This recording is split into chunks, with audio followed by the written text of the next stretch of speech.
நல்வாழ்வு தரும் நவராத்திரி விழா 22/9/2025 ஆரம்பம்.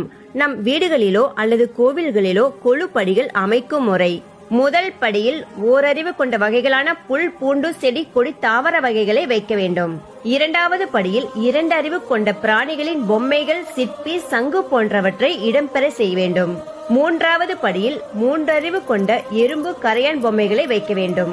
நான்காவது படியில் 4 அறிவு கொண்ட உயிரினங்களான நண்டு, வண்டு போன்ற ஜீவராசிகளின் பொம்மைகள் இடம்பெற வேண்டும்.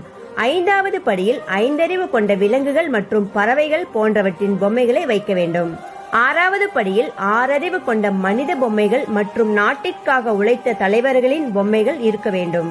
ஏழாவது படியில் மனித சக்திக்கு அப்பாற்பட்ட மகான்களின் பொம்மைகளை இடம்பெற செய்ய வேண்டும். எட்டாவது படியில் தேவர்களின் உருவங்கள், தெய்வங்கள், நவகிரகங்களின் பொம்மைகளை வைக்க வேண்டும். 9வது படியில் பிரம்மா, விஷ்ணு, சிவன் ஆகிய மும்மூர்த்திகளையும் அவர்களின் துணைவியர் சரஸ்வதி, லட்சுமி, துர்கை ஆகிய மூவரின் உருவங்களையும் வைக்க வேண்டும். இதற்கெல்லாம் நடுநாயகமாக கொழுப்பீடத்தில் விநாயக பெருமானையும் ஆதிபராசக்தியையும் வைத்து வழிபட வேண்டும். நன்றி.